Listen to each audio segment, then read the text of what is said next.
Let's talk about Sophie Cunningham. Her latest episode of the Show Me Something podcast, go subscribe, has come out, and she keeps it real about the state of the team defensively.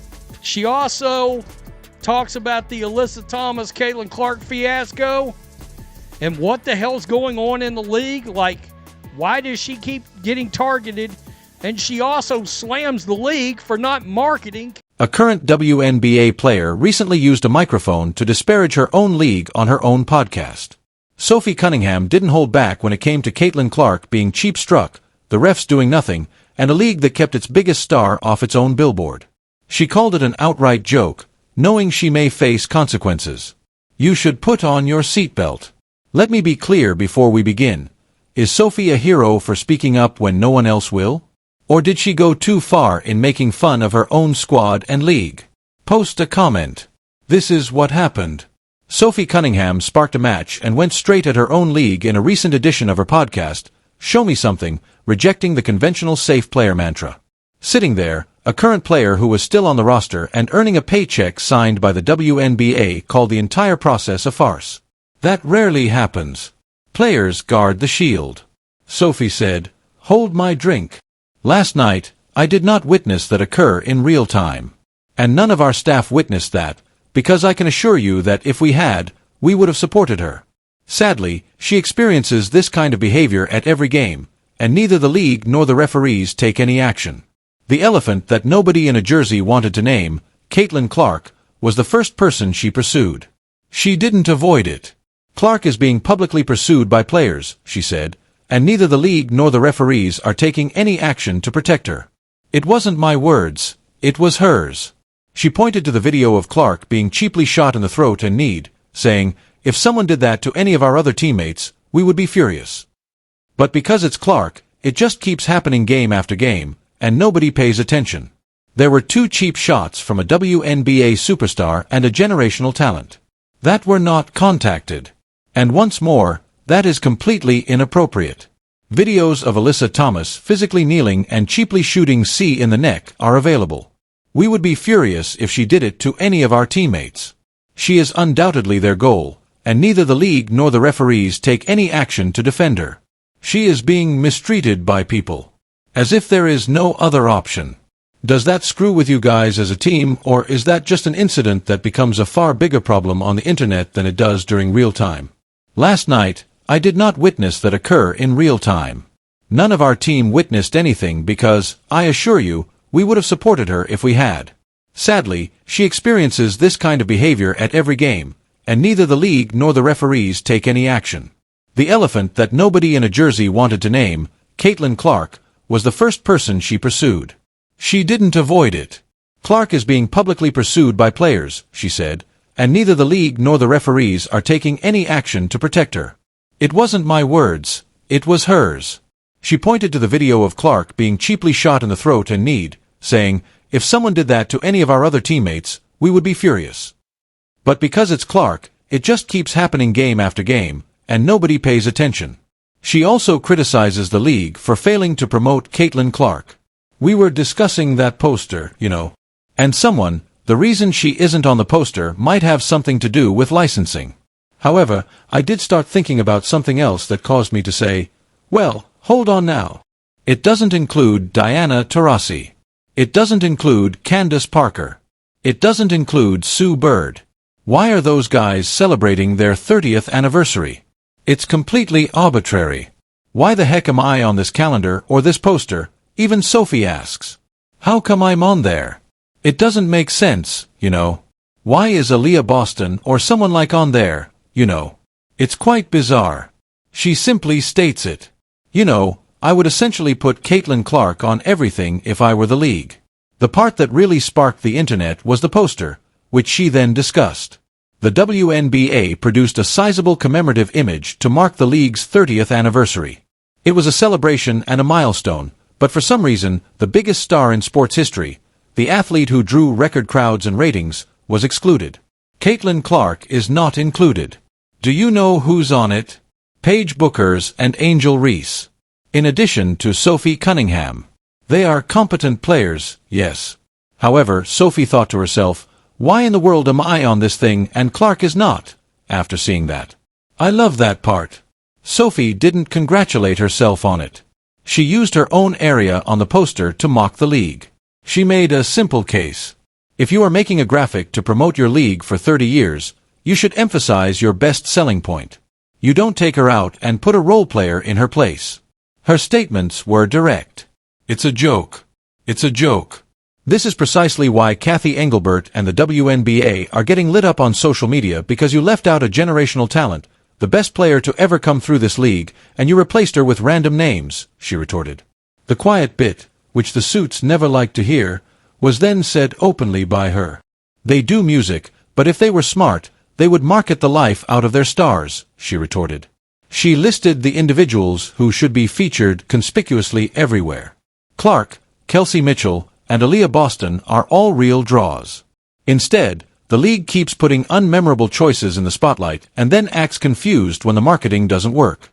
She plainly said that if they were really trying to make money, they would put the celebrities who fans actually want to see front and center. You know, basic business. To be fair, there is one explanation for why Clark isn't shown on that poster. Some have raised the possibility of a licensing or image rights issue, the type of paperwork that may keep a player from getting official gear. Maybe, but even then, the league continues to be held responsible. If your single biggest star has a rights issue that keeps her from attending your 30-year celebration, you should go handle the paperwork yesterday rather than shrugging and putting a few role players on the graphic and calling it a day. A true marketing department goes above and beyond for an attraction like that. This one, apparently, was unable to move a pen. The league still ignores this business reality. Clark is the engine. When she performs, buildings fill up and TV viewership increase. When she sits, you can feel the air leave the room. That isn't a viewpoint. That is consistently reflected in the attendance and ratings. It is therefore not a harmless error to exclude her from the marketing. It is consciously choosing to make less money. The only major league in the world that would bury its biggest attraction is this one. Let that settle for a while. A team member is outperforming those who are paid to fulfill the league's marketing duties by doing them live on a podcast for free. What's the wacky icing on the cake? There's a significant chance that music will punish her for expressing it and the league will change its mind. To put it briefly, that is the WNBA's current situation. Punish the player who is telling the truth rather than correcting her. Now, since Sophie's outburst is made more difficult by the background, allow me to stand back and walk through the pandemonium that caused this entire fuse. This is all related to the Fever's game against the Phoenix Mercury on Wednesday, June 24th. During the game, Alyssa Thomas punched Caitlin Clark in the throat with her hand. No calls were made in real time by the referees. Play on, don't whistle or flagrant. The league didn't look into it or issue Thomas a flagrant until after the game, when the video went viral. And now for the punishment that makes the whole thing absurd. For pushing a fist into another player's throat, Alyssa Thomas received a $1,000 fine and a one-game suspension. These athletes participate in professional competitions. Couch cushion money is equal to a $1,000 fine. You could punch the league's face in the throat, miss one game, lose $1,000, and return to the floor before the bruise goes away. If the message was intended to indicate that this would not be accepted, it was lost in the mail. And think about what a blatant 2 usually means. Without asking any questions, you are instantly kicked out of the game. But the officials present saw nothing, so Thomas concluded the evening as if it had never happened. And the consequence didn't become clear until the internet refused to let the video die. Consequently, the system overlooked it. Embarrassed, the system detected it. The league's players are aware of the significant distinctions between those two things. But Clark had more than just the throat shot when he departed that night. As she left the game, she also experienced a back problem. Clark landed on Phoenix's Valerian Ayayi's foot, tumbled, and pulled her back after Ayayi failed to offer a clear landing space during a three-point attempt. Despite calling a personal foul, they refused to elevate it to a reckless closeout even after a look. In one game, the biggest celebrity in the sport was given a cheap shot to the throat and a dangerous closeout under her feet, but the referees chose to ignore it. Clark ultimately missed the next game against the Los Angeles Sparks as a result of her coach's declaration that there is no schedule for a comeback. Moreover, Sophie is not the only one sounding the alarm. The The Fever's head coach, Stephanie White, also lost it. She informed the press that they have a superstar and a generational talent who took 2 cheap shots that were not called, and that it was highly inappropriate that nothing was done. When your head coach and your favorite guard publicly criticize the refereeing in the same week, it's more than a few hot takes. It's evident that the locker room has had enough. Sophie did not merely place the blame elsewhere. Give her credit for turning the heat on her own team as well. She declared emphatically that everyone already knew how bad the Fever's defense is. The fact that the numbers back her up is the challenging part. As of right now, the Fever are 11-8 in the season. They give up roughly 90 points every game. In that Mercury debacle, they let Phoenix score triple digits against them, roughly 111 points against a team that normally averages closer to 80. When an 80-point offense scores 111 points against you, the defense is the problem. This is the hot version of that. It is anticipated that the Fever's head coach will think defensively. As a result, whether she wants to or not, Sophie is holding the coaching staff accountable for the defense's awful performance, which is widely known. That player is criticizing the very thing that her coach is renowned for. Don't get me wrong, that is denigrating the bench supervisor on a public podcast, but she was honest. Sincere. Naturally. Are you uneasy about the impending filming? Of course, too. The data also indicate more.